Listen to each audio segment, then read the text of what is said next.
Welcome, everyone. My name's Abby Cabunoc Mays. I lead GitHub's open source maintainer programs, and I'll be your host for today. So this year, GitHub sponsors expanded to over 30 new regions around the world.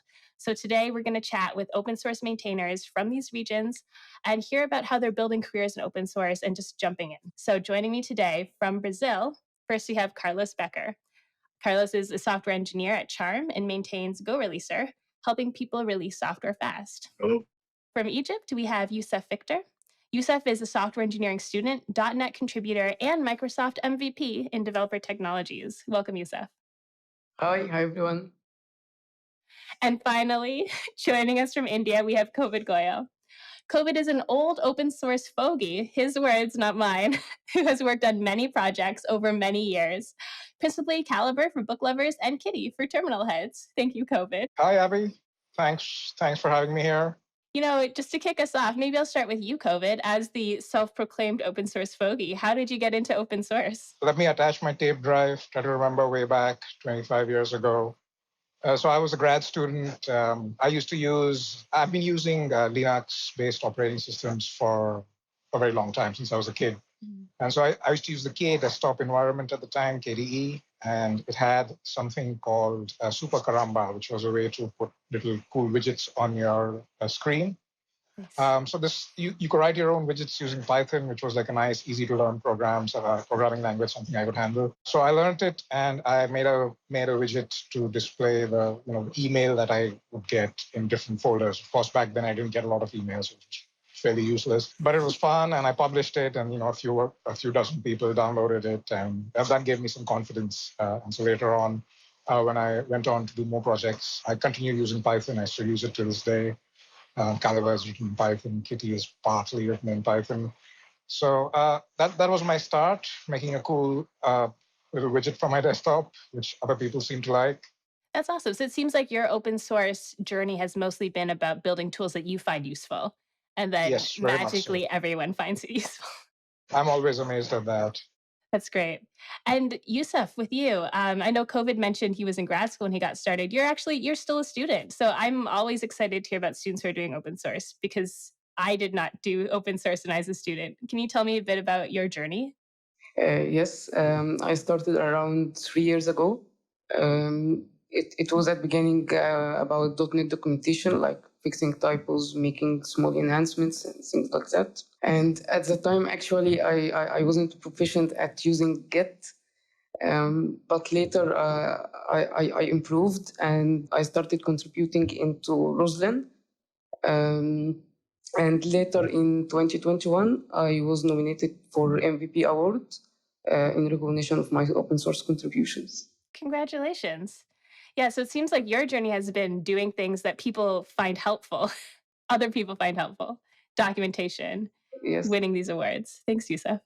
And then Carlos, can you tell me a bit about your journey and how you've come to become a maintainer? Yes, I also started as a student, I think 15 years ago, maybe. At the time, like, people were still using SVN mostly, and Google Code something, I don't remember the name. But my first real project was something called GWT Bootstrap, which it was the time when Twitter Bootstrap started getting somewhat famous, and there was this thing called Google Web Toolkit, which is a framework for Java to create web applications. And I didn't like any of the component libraries because they look at JSF rich faces basically. So I kind of created a wrapper for it using Twitter Bootstrap and Google Web Toolkit basically, and that was it. It's also when I started learning Git. I didn't speak English, so it was the first time I interacted with people from other countries and other languages and all that. So I learned a lot. It was great fun. That's amazing. And that's so interesting that you're able to learn more than just the programming language, but actually a spoken language. So, Carlos, can you tell me a bit about how you became a maintainer for the project that you're doing now? Yeah, so very much like Kovid, I was just solving a problem I had, which was I didn't want to run Go build for several platforms and create archives manually and create GitHub releases manually and upload everything manually and all that. So I created at first a shell script to automate that, and later I wanted more features and more control over some things. And eventually it became a Go program, which became Go Releaser, which is like the main thing I maintain these days. And I added a lot of other features. That's great. So yeah, Carlos, you have Go Releaser to solve a problem that you were running into. Same with Kovid. He built Caliber and Kitty to solve his own problems. And Youssef, you're jumped into Roslyn just to be helpful and to help the community. That's great. Youssef is the nice one among us. Yeah. And maybe, Youssef, I'll start with you. Do you remember the first time you got funded for your open source work, and how did that feel? It felt really great. So the feeling that everyone is appreciating the work I'm doing is just awesome. That's great. And was it through GitHub sponsors? Yes. Nice. Kovid and Carlos, how did it feel when you first got funded for open source? You've been doing it a bit longer. Well, back then there was no GitHub. So I used to host. And I started Caliber as something called libprs 500 in the finest tradition of obscure open source library names. So the PRS 500 was the first Sony e-ink reader that was released in the US when I was there. Okay. And so I started it, and it didn't work with Linux, and I use Linux, so I wanted to reverse engineer it. So I joined a community called mobileread.com, where I connected with other mobile reading enthusiasts. And together we sort of reverse engineered the PRS 500, which used a proprietary USB protocol. And so I released my work as libprs 500. And so the Sony software, to put it kindly, was not the best. So I ended up adding a little bit of a GUI to it so people could manage the books on the device, and a basic conversion to Sony's ebook format, which was another proprietary thing. So anyway, all that was done, and I had libprs 500 uploaded on mobileread.com, and I was getting a few users. So at the time, I was a grad student, and my parents had this deal that I had a credit card from them that I could use once a week to buy a pizza for myself. It's very specific. Okay. Yeah, it was just a fun thing. So what happened was that that credit card expired, whatever. And so then I said, let me put up a donate button. Maybe I'll get enough money to order myself a pizza once a week. So that's what I did. On the website I put up a PayPal button, and surprise, surprise, I actually managed to make enough money to order myself a pizza every week. Wow, you didn't even have structures in place like we have GitHub sponsors now. You just added a little PayPal button. And people, as a user of Caliber, I understand why people would donate to you. So that's great. Yeah, it was a big surprise to me. I didn't actually expect anything to happen. Yeah, it's funny how life turns out. And then Carlos, do you remember the first time you were funded for your open source work? Yeah, it was on Open Collective. There were like a couple $1 donations, and the first like bigger donation was from, I think, DigitalOcean. It was like $20 a month. They donated for a good time, and I felt like, wow, someone is paying for me to do this. Like, amazing and weird at the same time, because I just put, like Kovid, I just put it there and didn't expect anything of it. And now it's grown even more with GitHub sponsors, and you have so many structures in place. Yeah, GitHub sponsors is an excellent initiative. Because as programmers, we are often not that interested in collecting money, dealing with the bureaucracy. Yeah, I had to add stuff to my tax returns. I still remember all that. So anything that makes it easier for us to focus on what we do well, and somebody can take care of as much of the rest as possible, it's really helpful. Yeah, you don't want to learn how to be an accountant. Exactly. You're writing code. So you're all from different countries in these regions that we launched sponsors in pretty recently. So starting with Kovid, India actually had the largest wait list for GitHub sponsors. And right now it's already the third most sponsored developers on the platform. So it's grown really quickly. Can you tell me a bit about the open source community in India? So when I came back to India from the US after my grad school, which was 15 years back now. And so back then there was no open source community in India. It was you. Yeah, it was me. when I would tell people, I write software for a living, and they'd ask, Yeah. "Oh, what is it? How much to charge for it?" And I say, "I give it away for free," and they'd all like look at me, "Are you nuts?" Like, that's not how So jobs work. Yeah. yeah, exactly. So it was kind of unheard of over here, and say because we are a relatively developing nation and we don't have really good safety nets. So for people having a stable job is really important, and so the kind of thing that the thing with open sources is very much you don't really know how you're going to get paid. You don't know if you're going to get paid. You don't know when you're going to get paid. So it's a difficult thing. It's a difficult jump for someone to make coming from a background where there isn't so much safety. But that has changed of late, and the open source community has growing a lot. Just a couple of I don't know, weeks, months back, I was at an open source conference where there were thousands of attendees and a lot of enthusiasm and energy. And I was trotted out onto the stage as the mascot or whatever. So I really feel good. And I try to encourage people whenever I meet them that this is something you can do. It's conceivable. It may or may not work out. I can't guarantee it'll work out, but it's worth a try. Just jump in, get your feet wet, see how it goes. And Youssef, what's the open source community like in Egypt? Well, there is not much open source in Egypt, unfortunately, but I always try to encourage all my colleagues to contribute to open source.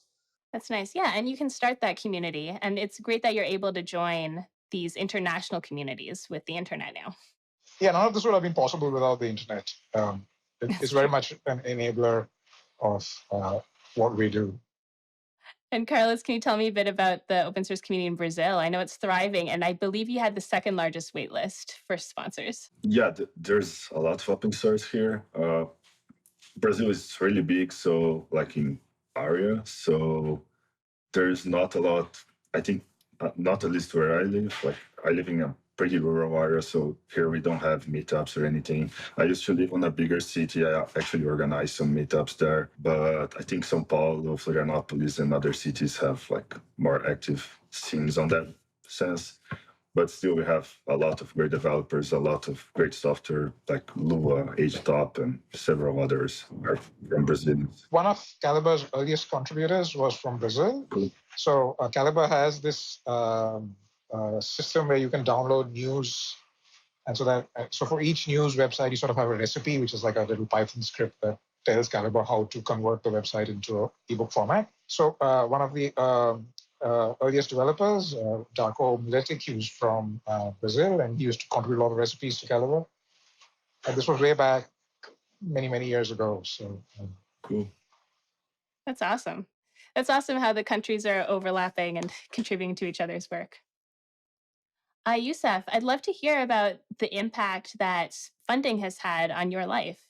Yes, so it is really, really very encouraging to see someone sponsoring me, even if it's not a lot, but it makes me passionate more about what I'm doing and makes me want to contribute more and more.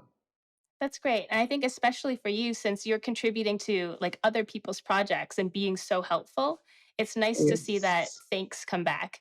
Rather, because Kovid and Carlos are both building something for themselves almost. Yes. Yeah. Carlos, do you want to talk about the impact funding has had on Go Releaser? Yes, it helped a lot to like go to conferences, print stickers and give around to people. Also helped like buying computers, hardware, that kind of thing that is needed to like work and stuff. So yeah, it helps a lot. And so, I don't know how the USD rate is on like Egypt and India, but if in Brazil it's high, so even $1 is like not like a lot of money, but it's more than $1. So sorry, that's an interesting point. If I'd continued living in the US, I probably would not have been able to at least start out working full time. I now work full time on open source. That's a lot of that is because of the difference between the dollar and the rupee. So a lot of my donations are from countries where the currencies are much more highly valued than compared to the rupee. So although it's a small donation for the person donating, but for me, it's a relatively larger thing. Yeah, so it sounds like it's had a huge impact, even the small donations for all of you. Almost all donations are below $100. I get no donations from organizations or patrons or wealthy benefactors, or whatever you call them. They're all small donations from individuals who just happen to, like my software and feel like supporting me. So the next question I have, it's actually for Carlos. What surprised you about funding an open source? One thing that surprised me, but it's kind of obvious when you think about it, is that smaller companies and individuals donate a lot more than bigger companies. And it's obvious once you think about it because of bureaucracy and all that. But in the beginning, it was surprising to me because I was like, wow, like bigger companies have more money. So why the smaller companies are giving me more money? So that surprised me a little bit. Now, I get a lot of donations from people who tell me that they're retired and they don't have a lot of money, or they have lost their jobs. And I'm always amazed that such people still find it in their hearts to donate to somebody. But there are a lot of such people, and I think that, in my experience at least, having a lot of money is not correlated with how much you donate. I think I thought it would be because I saw bigger companies using my software, and I was like, okay, maybe they will help, but didn't happen. So Yeah, and that's definitely something sponsors is thinking of, like how can we make it easier for companies to donate to their dependencies, their stack. So hopefully in the future we'll start seeing the big companies kick it up a notch. Amen. Amen. I'm excited for the next few questions because I asked you all what questions you wanted to ask each other, and here's a few from all of you. So actually, I'll ask Youssef this. What ideas do you have to grow as an individual in the open source community? So contributing to more repositories is definitely one thing to improve, and also opening or reporting bugs to repositories can be very helpful to the maintainers of the project. And actually, I got a good opportunity for own platform when my contributions were recognized by them, and I worked for them in summer 2021 and 2022. Also, it is not only about doing contributions, but also one can benefit from doing good reviews for people who are better than me. And like when I ask questions or why did you do this thing that way, it can really make me much better and makes me able to do more things when I later contribute and bug fix or do a feature or something like that. Yeah, I totally agree. I learned a lot by reading GWT code at the time. I was writing Java professionally already, but when I read like better code than mine, code that wasn't wrote by students, I learned that I didn't know a lot about Java, so I learned a lot reading code. Something most people don't take in consideration when we talk about them about open source, like that reading code also is a good thing. Like you don't need to actually write, contribute anything. If you just read code, you will already learn a lot. Yeah, that's a great point. Because I think often when I see like code reviewer or someone's asking for a review, I think they're asking for someone who's like way up there, who like really knows this language and is an expert. They want an expert to review it. But no, like anyone can review the code and it's still helpful. And you might catch something that they don't know. But it is such a great learning experience, exactly like all three of you have said. So thank you for bringing that up. Next question I want to ask is do you offer anything to your sponsors or provide tiers? I believe, Carlos, you provide something. Can you explain a bit more? Yeah, I do. Depending on how much you donate, you can have like your logo on some of my repos, and also talk with me for an hour about any issue you have, or I don't know, anything basically. Has anyone taken you up on talking with you for an hour? I don't think people want to talk with me. Maybe someone watching this panel, if you donate enough, you can talk to Carlos, hear his open source wisdom. Kovid, actually, this question might be good for you. Do you have any tips on how to make your project sustainable? You've been running Caliber and Kitty for a long time. So the first most important tip I can say is think about it from the beginning or close to the beginning. because if you want your project to last in the long term, it has to, in some sense, be sustainable. Because the donations grew enough, I felt that I could possibly leave my physics career and work full time on Caliber. It was something I was passionate about. So then I started really thinking about how to make it sustainable. And so some of the things that you have to do are obvious. You make it easy for people to contribute money to you. But some things are a little less obvious. You have to make it easy for people to use your software and to get your software, because many developers are obviously proficient with computers, and they don't realize the difficulties that say ordinary people, non-developers, might have with their software. So they don't go out of the way to make it easy, especially if you're writing an end user product like Caliber. You need to put in that effort to make it easy. And another tip is don't be shy. So, for example, when you run Caliber, there's like a beating red heart in the middle, which beats for like 2 seconds in the toolbar, which you can click on to donate. When I first thought about doing this, I was kind of hesitant. I didn't want to seem like I was, panhandling or begging for money. But it's been very positive. So I get metrics about what channels I get donations. So this is about 30% of my donations. Right. That's great advice. And Youssef, I'd love to hear from you. Who funds you mostly? Is it individuals or organizations? It is all individuals, and mostly from Roslyn team, which is the team I am contributing to. Oh, that's so nice. So you're getting like real gratitude from the people paid to work on that project. Yes. And I'd love to know, what are your like open source career aspirations? Are you hoping to get enough of these sponsorships to make a career out of it? I know you're still a student, but I wonder if you've thought that far ahead. My career goal is to actually work for a company, but I'd love if the project I'm working on is open source to get engaged with uh, other community contributors. Mhm. Might happen that I turn into a full-time open source. Yeah. So it's a bit different from Kovid, who you're actually sustaining yourself through these open source donations. Can you tell me, was that always the plan? How did that happen? Not at all. Like I said, I started out to get a pizza. So Caliber grew a lot more than I expected it to. Once I put up that donate button for pizza, I started getting a little more than a pizza. And so I remember there was this night where my wife and I, we sort of sat together and we talked about it. And so the thing was that I would not apply for a postdoctoral position, and I would instead try to make this go full time. And she would apply for a postdoctoral position, and I'd go live with her.